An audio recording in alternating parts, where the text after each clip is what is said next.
अस्सलाम वालेकुम dear viewers. आज मैं आप लोग के साथ ईटा का सिटी टेस्ट मलाकन दीर आपर बाजोल शंगला वाले डिवीज़न का शेयर करने जा रहा हूँ। इसमें आप लोगों को कुछ एमसीक्यूज़ बहुत इजी मिलेंगे, लेकिन इसमें कुछ एमसीक्यूज़ ऐसे भी है जो दरमियान में और एंड में आते हैं जो इंतहाई कम्प्लिकेटेड है और आप लोगों को सोचने पर मजबूर करेगी। तो आप लोगों ने वीडियो को एंड तक देखनी है। तो चलो आते हैं एमसीक्यूज़ की तरफ। नंबर फर्स्ट एमसीक्यूज़ है, space words have the same ending sounds. जिन वर्ड्स के एंडिंग साउंड सेम हो इनको हम क्या कहते हैं? इनको हम रैमिंग कहते हैं। बी वावल सी कॉन्सोनेंट ये नहीं है।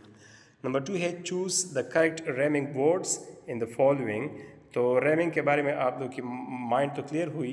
तो इसमें ए नंबर है बैट बेड, इसके एंडिंग साउंड सेम नहीं है। नंबर बी है टग बग, इसके एंडिंग साउंड सेम है। तो ये हमारे साथ रैमिंग है। नंबर थ्री है, in 44 sounds of English language space are vowels sounds and space are consonant sounds. तो इंग्लिश में हमारे साथ 26 लेटर्स है और इन 26 लेटर्स के कुल मिलकर 44 साउंड्स बनते हैं। और इन 44 साउंड्स में फिर 5 जो वावल लेटर्स है इनके 20 साउंड्स है और जो बाकी 21 कॉन्सोनेंट है इसके 24 साउंड्स है। तो इसमें कौन सा ऑप्शन ठीक है? Number D. नेक्स्ट है, space is the rise and fall of voice while speaking. जब हम स्पीकिंग करते हैं और स्पीकिंग में हमारी आवाज़ में उतार चढ़ाव आती है, इनको क्या कहते हैं? इनको इंटोनेशन कहते हैं।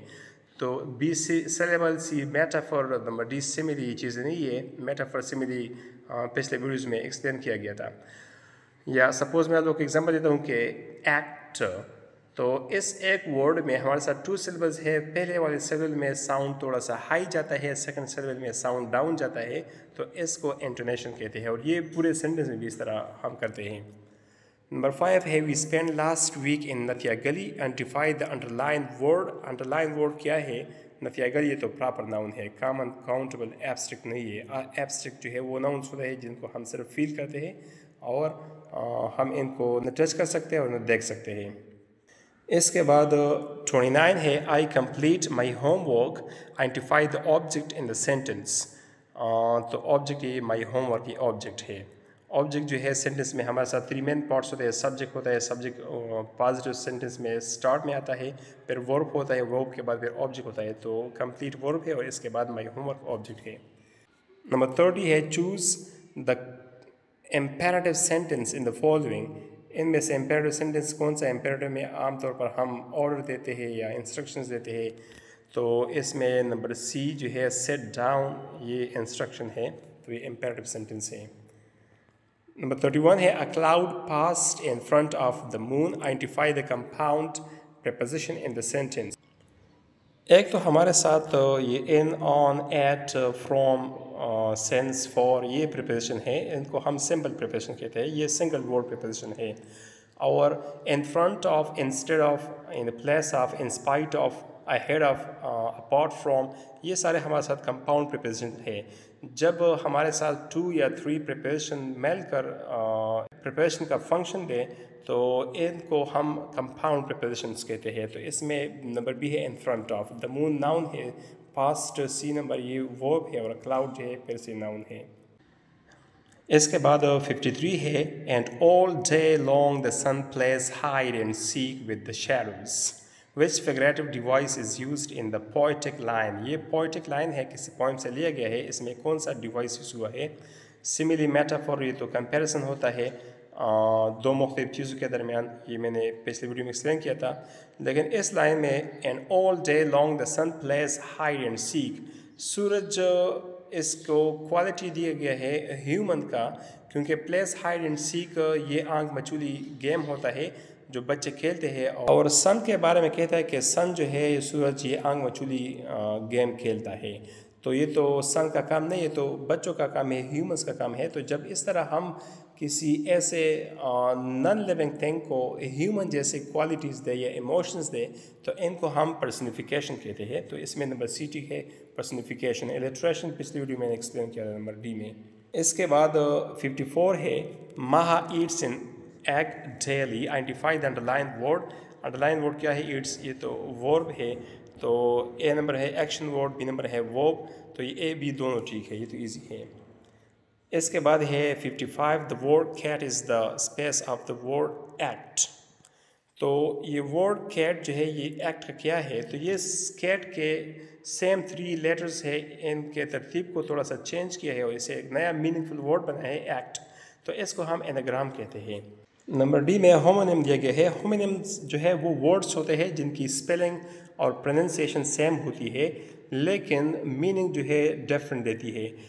जैसे कि हम कहते हैं बैट, BAT, बैट और बैट, तो एक बैट बल्ले के लिए यूज़ होता है, दूसरा चमगादड़ के यूज़ होता है, तो स्पेलिंग भी सेम है, प्रोनाउंसिएशन भी सेम है, तो इसको हम होमोनिम्स कहते हैं। या बैंक, बैंक, दोनों सेम स्पेलिंग से है, सेम प्रोनाउंसिएशन है, लेकिन बैंक को हम बैंक के लिए यूज़ करते हैं जहाँ लोग मनी डिपॉजिट और विदड्रॉ करते हैं, और इसको हम समंदर के किनारे के लिए यूज़ करते हैं, तो ऐसे वर्ड्स को हम होमोनिम्स कहते हैं।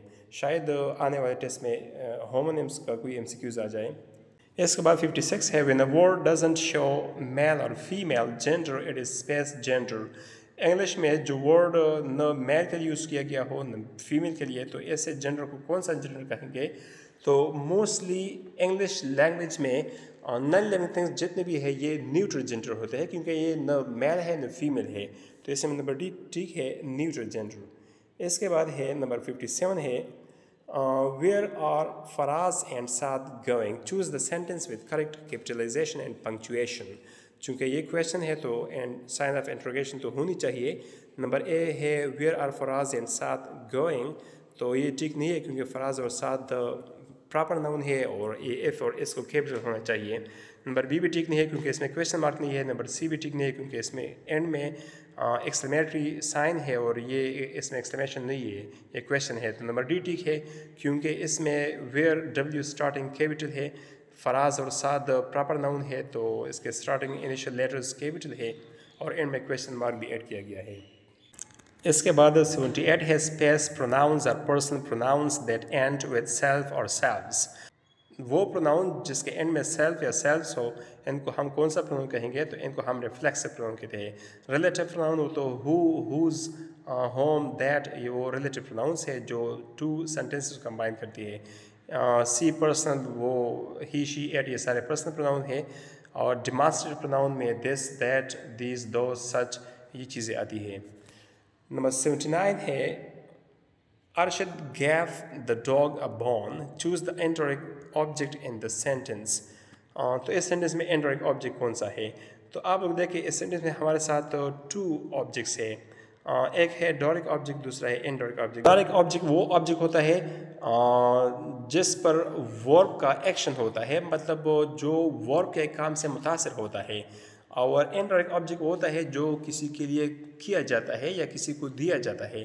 तो आप लोग इस सेंटेंस में देखिए, Arshad gave the dog, Arshad ने कुत्ते को दिया, क्या दिया? अ बोन। तो ये देने का काम जो है ये किस चीज़ पर हुआ है? ये बोन, हड्डी पर हुआ है, हड्डी दिया गया है, तो ये अ बोन जो है ये डायरेक्ट ऑब्जेक्ट है। और हड्डी किसको दी गई है? काम किसके लिए हुआ है? द डॉग के लिए हुआ है, तो द डॉग इसमें इनडायरेक्ट ऑब्जेक्ट है।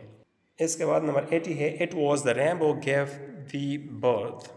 This line is taken from the poem Space written by Space. तो ये लाइन कौन से पोएम से लिया गया है? तो ये तो याद करने की चीज़ है। नंबर डी है, the Kingfisher, William Henry Davis, ये इसका पॉइंट है। नंबर 81 है, may you purchase a new car soon, choose the correct passive voice. इसका पैसिव वॉइस क्या होगा? चूँकि ये हमारे साथ ऑप्टेटिव सेंटेंस है और ये मॉडल ऑक्सिलरी में यूज़ हुआ है, तो जितने भी मॉडल्स यूज़ किए जाए, ये may, might, can, could, should, must, has to, have to, तो इनके साथ हम सिर्फ बी का इजाफा करेंगे और सब्जेक्ट और ऑब्जेक्ट को चेंज करेंगे, तो फिर हमारे साथ तो इस तरह हम पैसिव वॉइस बनाते हैं ऐसा किस्म सेंटेंसेस की। तो इसमें ए नंबर को देखिए, मे अ न्यू कार बी का इजाफा किया गया है, परचेस्ड सून बाय यू, तो ये हमारे साथ ठीक है क्योंकि इसमें यू सब्जेक्ट चेंज हुआ है अ न्यू कार के साथ, दोनों ने एक दूसरे के साथ प्लेसेस एक्सचेंज किए हैं, और मे के साथ बी का इजाफा भी हुआ है, तो ये हमारे साथ ठीक है। नंबर 81 है, my friend says to me you are not going to be punished, change the narration. ये डायरेक्ट स्पीच को इनडायरेक्ट स्पीच में कन्वर्ट करना है। तो इसमें एक ट्रिकी पॉइंट है, बहुत ईजी है ये sentence. My friend says to me, ये रिपोर्टिंग स्पीच में आप लोग देखें ये प्रेजेंट इंडेफिनिट टेंस है, फर्स्ट फॉर्म द वर्ब है, तो हमने रिपोर्टेड स्पीच में मतलब इन्वर्टेड कामास में जो सेंटेंस है इसके टेंस को हमने चेंज नहीं करना, अलबत्ता हम प्रोनाउंस को चेंज करेंगे। और प्रोनाउंस का फार्मूला मैंने आप लोग के साथ पहले वीडियो में शेयर भी किया था, आप लोग देख सकते हो कि फर्स्ट पर्सन प्रोनाउन जो है ये रिपोर्टिंग स्पीच के सब्जेक्ट के मुताबिक चेंज होगा और सेकंड पर्सन प्रोनाउन जो है ये रिपोर्टिंग स्पीच के ऑब्जेक्ट के मुताबिक चेंज होगा। तो ए नंबर ठीक नहीं है क्योंकि इसमें ये टेंस चेंज किया गया है। नंबर बी को आप लोग देखें, my friends tells me that I am not going to be punished, ये वाला ठीक है क्योंकि इसमें टेंस भी चेंज नहीं किया गया है और प्रोनाउंस इसमें यू है, यू को रिपोर्टिंग स्पीच के ऑब्जेक्ट के अंदर चेंज किया गया है, ये ठीक है। नेक्स्ट है 96, my dress is in the central laundry, identify the positive adjective. इसमें पॉजिटिव एडजेक्टिव कौन सा है? तो ये माई जो है ये पॉजिटिव एडजेक्टिव है। अगर माई की बजाय माइन यूज़ होता तो फिर ये पॉजिटिव एडजेक्टिव नहीं बल्कि इसको फिर हम पॉजिटिव प्रोनाउन कहेंगे। पॉजिटिव प्रोनाउन पॉजिटिव एडजेक्टिव में डिफरेंस पर मैंने वीडियो बनाई है, आप लोग मेरे चैनल पर सर्च कर सकते हो। नंबर नेक्स्ट है 97, the word frightened means, frightened की मीनिंग क्या है? फ्राइटेंड की मीनिंग तो डरना होता है और इसके लिए दूसरा सिनोनिम जो है ये अफ्रेड यूज होता है। तो नंबर बी ठीक है, अफ्रेड। ए नंबर है हैप्पी, होश, ये ठीक नहीं है। बी नंबर है कंफ्यूज्ड, उलझा हुआ। सी है एक्साइटेड, पुरजोश, ये भी ठीक नहीं है। 98 है Alia and Saira are working and playing at the same time, identify the type of sentence. ये कौन सा सेंटेंस है? तो ये हमारे साथ सिंपल सेंटेंस है। सिंपल सेंटेंस वो सेंटेंस होता है जो सिर्फ एक इंडिपेंडेंट क्लॉज पर शामिल हो। तो इसमें सिर्फ एक इंडिपेंडेंट क्लॉज है। आलिया एंड सायरा दोनों सब्जेक्ट है, are working and playing at the same time, back वो काम भी करते हैं और खेलते भी है, तो इसमें एक ही आइडिया है। तो ये हमारे साथ सिंपल सेंटेंस है।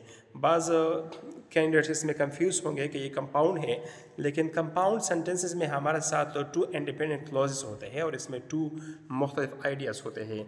तो बी नंबर है कंपाउंड, कंपाउंड जो है ये टू इंडिपेंडेंट क्लॉजेस का मजमू होता है। नंबर सी है कम्प्लेक्स, कम्प्लेक्स सेंटेंस जो है ये डिपेंडेंट क्लॉज और इंडिपेंडेंट क्लॉज का मजमू होता है। नंबर डी है कंपाउंड कम्प्लेक्स, तो इसमें एटलीस्ट एक डिपेंडेंट क्लॉज होगा और टू इंडिपेंडेंट क्लॉजेस होंगे। तो ये डिपेंडेंट और more than one independent clauses का मजमू होता है। नंबर 99 है identify the trigraph in the following words. इन वर्ड्स में ट्राईग्राफ कौन सा है? तो ट्राईग्राफ, एक ट्राईग्राफ होता है, दूसरा डाईग्राफ होता है। डाईग्राफ जो है जब टू कॉन्सोनेंट कंबाइन एक वर्ड में आ जाए और एक साउंड दे, इसको हम डाईग्राफ कहते हैं। जैसे कि नंबर एक में आप लोग देखें वाई, इसमें WH जो है ये डाईग्राफ है। नंबर बी में डैश SH जो है ये एक साउंड देता है।